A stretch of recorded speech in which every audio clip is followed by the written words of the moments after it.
Օրերս հասարակությունը հերթական անգամ ցնցվեց զինված ուժերում սարմռկեցուցիչ դեպքի առիթով զինված ուժերի զինծառայողներից մեկը ինքնասպանություն էր գործել, այնուհետև հայտնի դարձավ, որ ինքնասպանության հասցնելու ազգուշությամբ ինքնասպանության հասցնելու մեղադրանքով ձերբակալվել են, մեղադրանքի առաջադրվել նրա երկու համածառայակիցներին։ Սա առաջին դեպքը չէ եւ բնականաբար մտահոգությունը մեծ է եւ ես տեսա, որ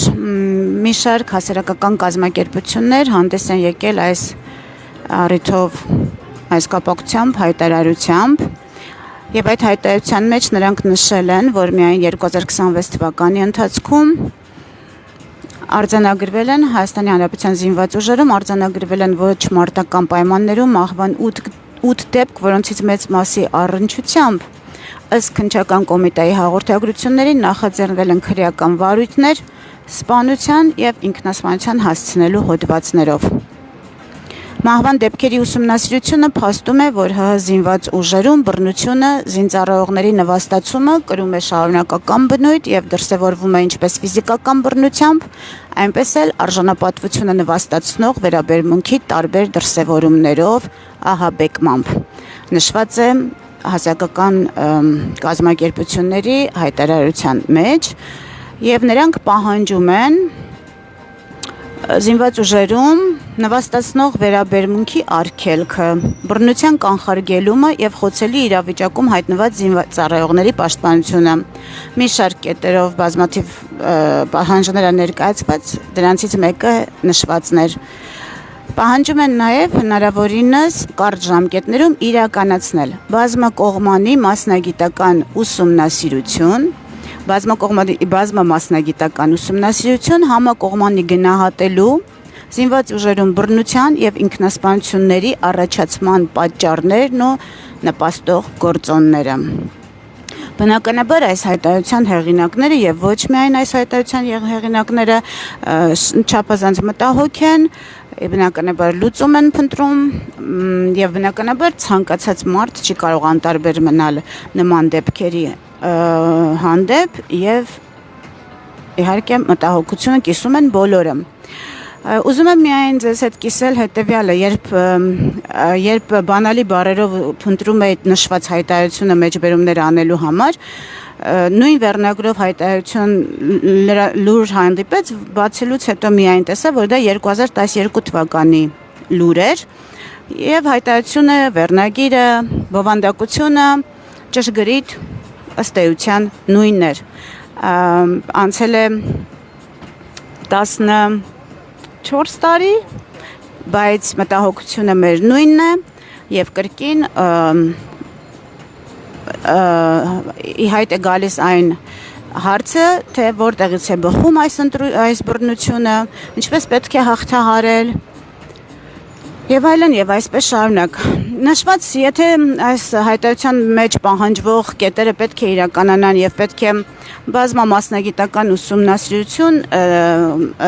կատարվի համակողմանի գնահատելու, որտեղից են բխում այս բռնությունները զինված ուժերում, բռնության դեպքերը, նվաստացումների դեպքերը, որոնք հասցնում են ինքնասպանության, ուզում եմ ինքներս մեզ հարց տանք, թե իսկ գուցե պետք է ավելի խոր գնալ եւ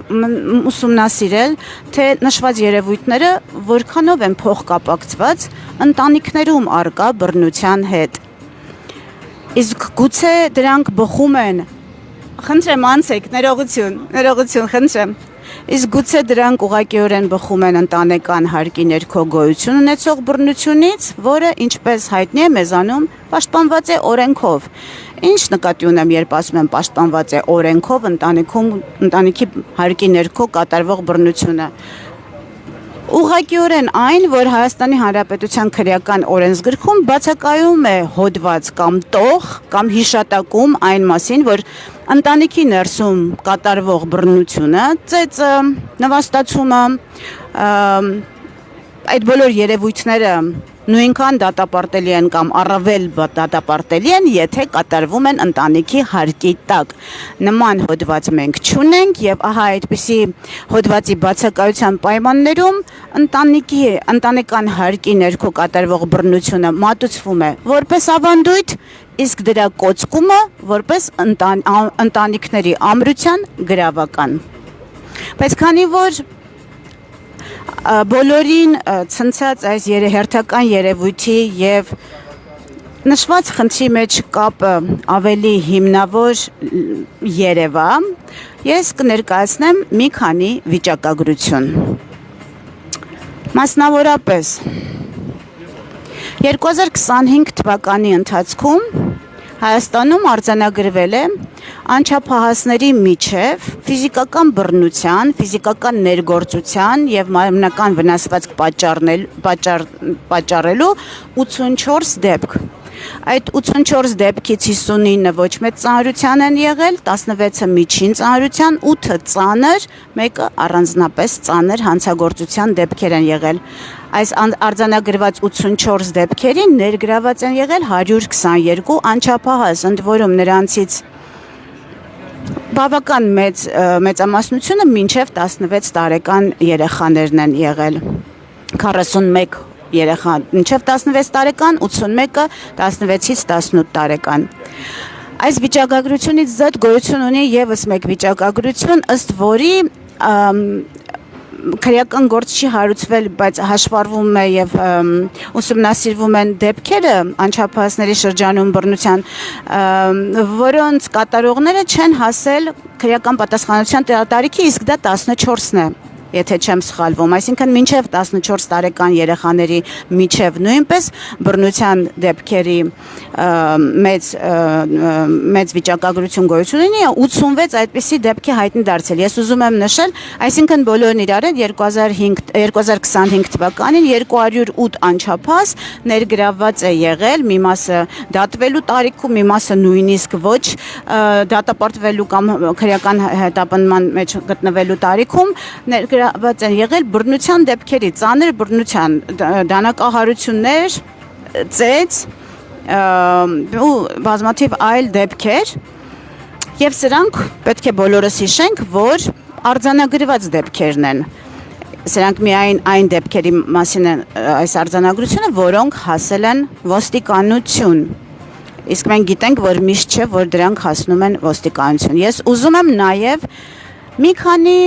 կրկին մեզ բոլորիս ցնցած դեպքերի մասին ուղղակի մեջ բերել մամուլի հրապարակումներից։ Այդ նույն 2208 երեխաների մասնակցության բռնության դեպքերի հիշատակումները 2025 թվականի փետրվարի 23-ին Ծարավ աղբյուր փողոցում Քանաքիր Զեյթուն թաղամասի Երևանում տեղի է ունեցել ծեծ կրտուկ 14-ամյա, մի քանի 14-ամյա, 1 13-ամյա տղաների եւ 3 14-ամյա եւ 1 13 տղամյա տղայի եւ ֆիզկուլտուրայի ուսուցչի միջև նրանք բոլորը հետագայում պատասխանատվության պետք է ենթարկվեն, ուսուցիչը ըստ այս լրատվության ձերբակալված է եղել, բայց ըստ մամուլի հրապարակման դիտողություն է արել այս աշակերտներին 13 եւ 14 տարեկան, ինչը վերածվել է ծեծկրտուքի։ 25 թվականի ապրիլին նույն Քանաքեր Զեյթուն Ծարավ աղբյուր փողոցում 16-ամյա դեռահասը վիճաբանության ընթացքում ծալովի դանակով հարված է հասցրել քոլեջում սովորող իր 16-ամյա հասակակցին։ Տուժողը ծանր վիճակում տեղափոխվել է Մուրացան ԲԿ։ 25 թվականի ապրիլի 19-ին Միքայելյան վիրաբուժության կենտրոն է տեղափոխվել մահացած անչափահաս տղա։ Մեքենայով 2 վիրավոր տղաներ, հետո պարզվել է, որ եղբայրներն են, իրենց մահացած արդեն եղբորը տեղափոխել են եւ հեռացել են եւ պարզվել է 1 հոգու մեղադրանք է առաջադրվել, դանակով հարվածներ է հասցրել փաստորեն 3 եղբորը, երկուսը վիրավորվել են, մեկը մահացել է։ 2025 խոսքը կրկին անչափահասների մասին է, Եղբայրներից մեկը 19 տարեկան է, մյուսը 16 տարեկան, մահացած տղան կրկին 16 տարեկան։ 25 թվականի հունիսի 11 Երևան Աջափնյակ վարչական շրջան։ Դպրոցի հետնամասում 14-ամյա երկու աշակերտների միջև ծագած վեճաբանության ընթացքում նրանցից մեկը դանակով հարվածներ է հասցրել մյուսին։ Տուժած 15-ամյա պատանին տեղափոխվել է Սուրբ Աստվածամայր բժշկական կենտրոն։ 14-ամյա երեխան դանակով հարվածել է 15-ամյա մյուս երեխային։ 25 թվականի նոյեմբեր Տավուշի մարզ Զորական գյուղ Համացանցում տեսանյութ է, սա այն հայտնի տեսանյութի մասին է, որտեղ մի խումբ դեռահասներ դաժան նվաստացուցիչ ծեծի են ենթարկում իրենց հասակակցին։ Դեպքը, ինչպես հիշում եք, լայն արձագանք ստացավ, դեպքի առիթով մասնակիցներից մեկը պարզվեց չի պատշաճ ձևով պատասխանի առաջ կանգնել, հիմա չգիտեմ ինչ է կատարվել հետագայում։ 25 թվական նոյեմբեր Արարատի մարզ Դաշտան գյուղ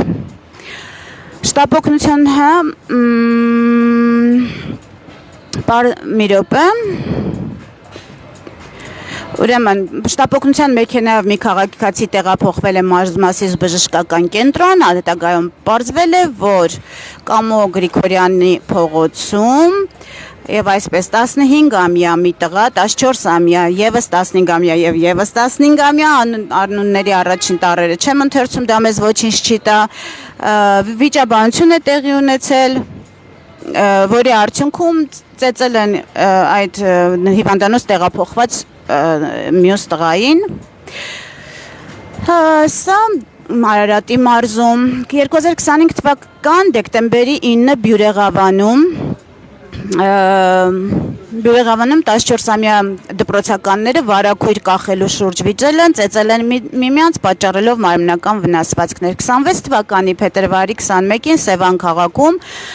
Խանութ-Սրահի հետնամասում տեղի ունեցած վիճաբանության ընթացքում երկու անչափահասներ ձեռքերով եւ ոտքերով, ինչպես նաեւ դանակով բազմաթիվ հարվածներ են հասցնել մեկ այլ անչափահասի մարմնի տարբեր մասերին սպանելով նրան։ 26 թվականի ապրիլ Կոտայքի մարզ ապրիլ 17-ին 09:45-ի սահմաններում Կոտայքի մարզի ավագ դպրոցներից մեկի բակում, այնուհետև կողային հատվածում նույն դպրոցի 11-րդ դասարանի աշակերտներ 16-ամյա ԱՀ-ն, 16-ամյա ԿՀ-ն անհիմն պատճառաբանությամբ վիճաբանել են 17-ամյա ՏՄ-ի հետ, որի ժամանակ հարվածներ են հասցրել մարմնի տարբեր մասերին պատճառելով ֆիզիկական ցավ։ 26 թվական ապրիլի 17 Երևան վիճաբանություն եւ ծեծկրտուկ 164 դպրոցում 42-ամյա տղամարդը երկու դպրոցականների հետ հարվածներ է հասցրել 13-ամյա տղայի մարմնի տարբեր մասերին պատճառելով մարմնական վնասվածք։ 26 թվական մայիս Ստեփանավանում անչափահասների միջև ծեծկրտուկից հետո 18-ամյա երիտասարդը գլխուղեղի ցնցումով տեղափոխվել է հիվանդանոց։ Հետո պարզվել է, որ նրան ծեծի են ենթարկել 16-ամյա մի տղա, 14-ամյա մի տղա, եւս 16-ամյա մի տղա։ 26 թվական հուլիս Երևան աղջիկների հայտնի տեսանյութը, աղջիկների մասնակցությամբ, որտեղ կրկին երկու թե ավելի աղջիկներ ծեծի են ենթարկում եւ նվաստացնում են մեկ այլ աղջիկ երեխայի։ Ես ուզում եմ հատկապես ուշադրություն հրավիրել այն նվաստացուցիչ ծեծի հայտնի դեպքի վրա, որի տեսագրությունը իսկապես սահմռկեցուցիչ է եւ իսկապես անասելի վրդովմունք է առաջացնում։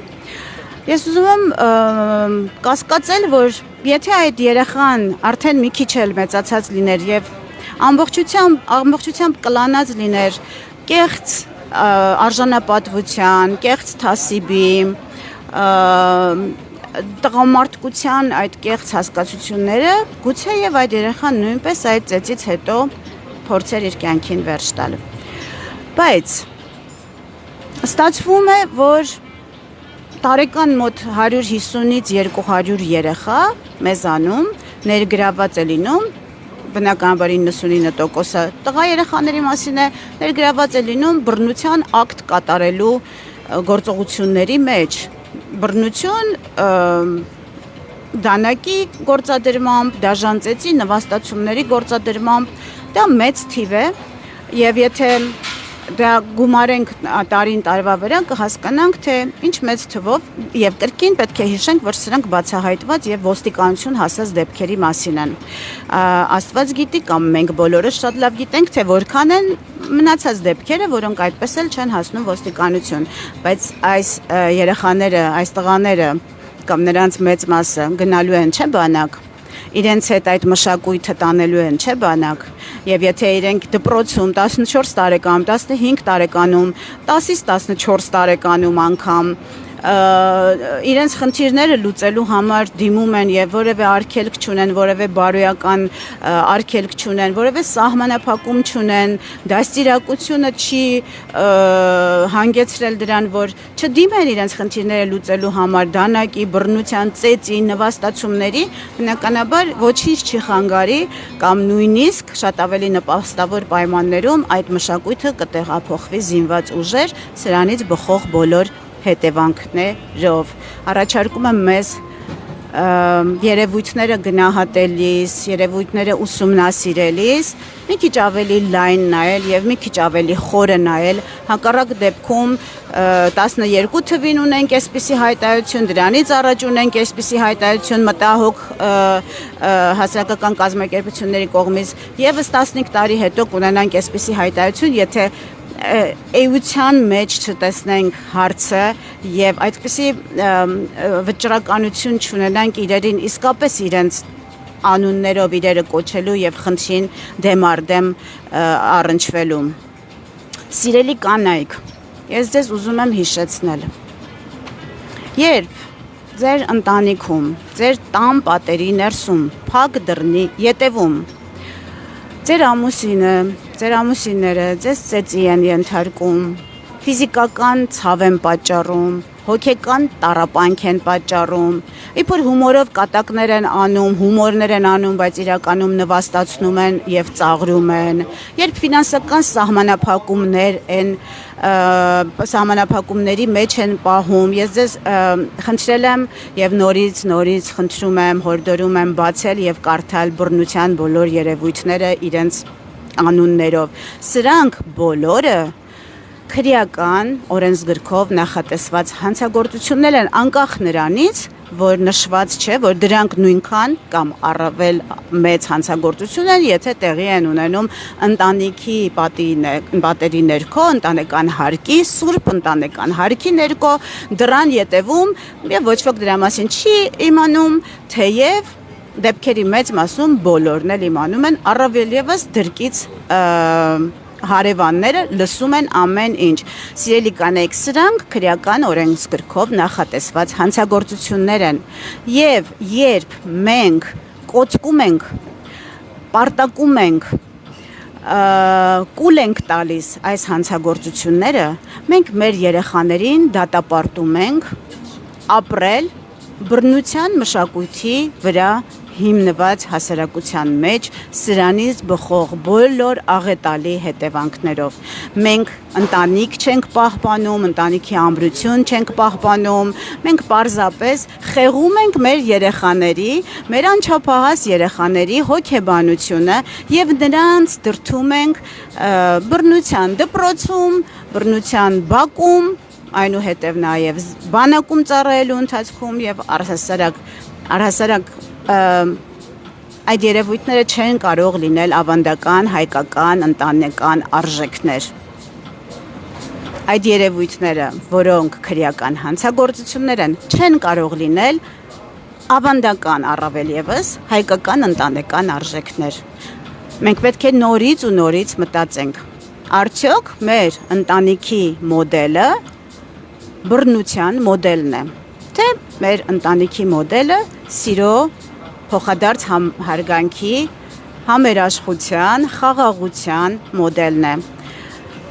Առայժմ պետք է արձանագրել, որ միայն բռնության մշակույթն է ծնում բռնություն։ Սիրո եւ համերաշխության մշակույթը եւ մթնոլորտը չի ծնում բռնություն։ Եվ մենք պետք է սրա մասին շատ երկար մտածենք եւ մենք պետք է սկսենք ավելի համարձակ լինել եւ ամուսիններին ավելի համարձակ ներկայացնել այս շղթայական կապը, թե ինչպես է մեր հանդեպ կատարվող նվաստացումը եւ բռնությունը խեղում այդ պահին ներկա գտնվող մեր փոքրիկ երեխայի հոգեկերտվածքը եւ ինչպես է այդ երեխան հայտնվում անօգնական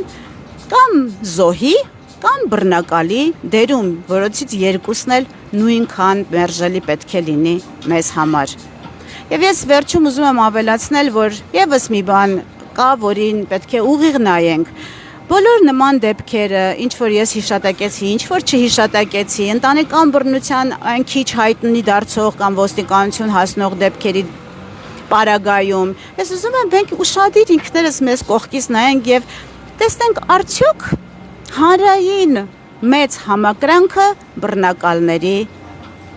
ուղղությամբ չէ, բռնակալները չեն արժանանում հանրային համակրանքի, քողարկված բնականաբար, որովհետև պաշտոնապես բոլորը դատապարտում են բռնությունը, բայց կան երևույթներ, որոնք հուշում են, որ շատ ավելի համակրանքի արժանանում բռնակալը կամ ուժեղը եւ շատ ավելի պախարակման եւ առավել եւս ավելի մեծ նվաստացման եւ մեղադրանքի թույլը դուժողը, այնինչ պետք է լինի ուղիղ հակառակը։